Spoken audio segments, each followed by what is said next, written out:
In this segment, I just want to talk about preparation well before the event. The first thing to decide when you're running a booth for an event is what is the outcome that you want from the event.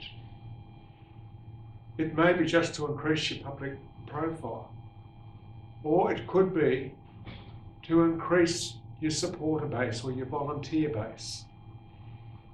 If you're going to ask somebody to become a supporter, you have to understand the potential types of supporters you are targeting and their needs, plus how you're going to introduce the benefits of your organisation to them.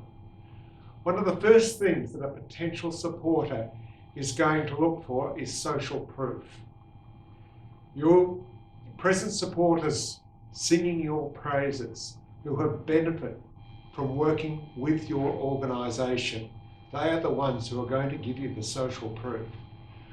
People want to be part of a crowd, and it gives them considerable comfort in hearing others' positive experiences. Social proof is the most powerful way to win the trust and the support of your target market. Testimonials are best obtained when people are really excited.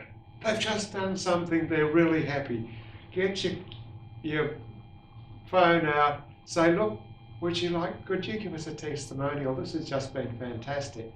If you can get them that, in that situation, it really comes alive. The emotion comes alive into testimonials. If that's not possible, ask some of your existing members for their thoughts.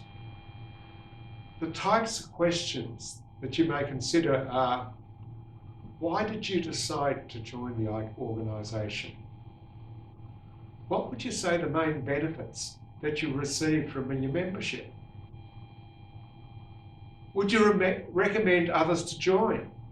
Why? What is the best thing that happened to you while being a member? By being a member, have you changed in any way?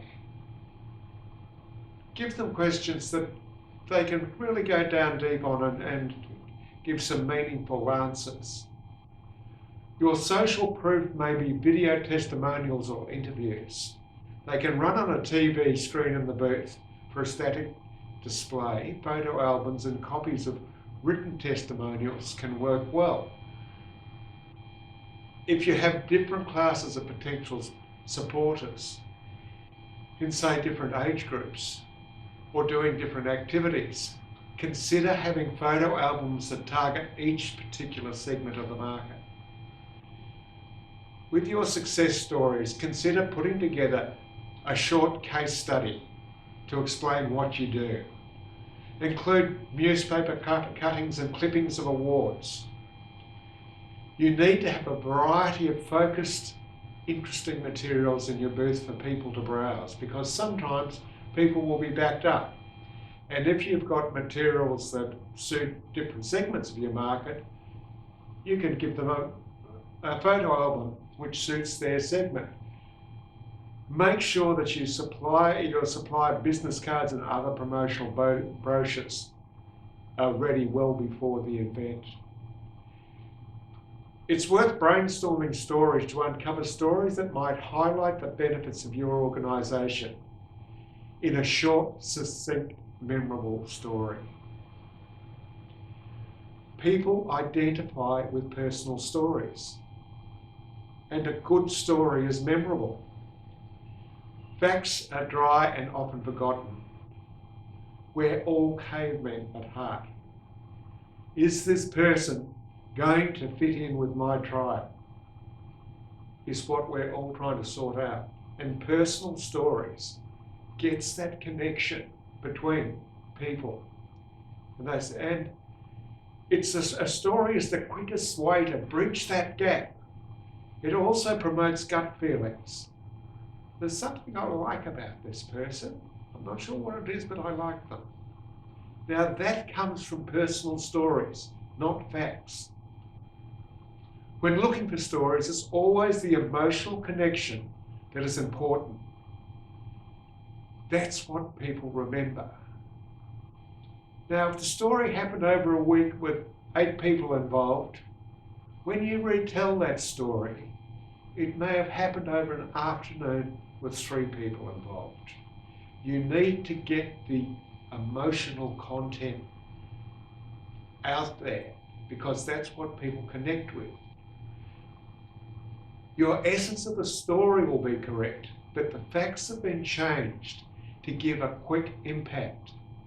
Every movie you have ever watched has done this from start to end. Otherwise, the audience would have lost interest in no time. Compact your stories around the emotional content that people will remember. When you're marketing, you're selling the sizzle, not the sausage. The beer commercials are all about having fun, not about showing you cans of beer in the beer factory. So it's really important that any photos you get from volunteers, get them in that environment where they're having fun. It's important that you brainstorm what your organisation's benefits, the real benefits. Ask your volunteers why they love it. And because this is what's going to attract new people, is those benefits, what they've got out of it.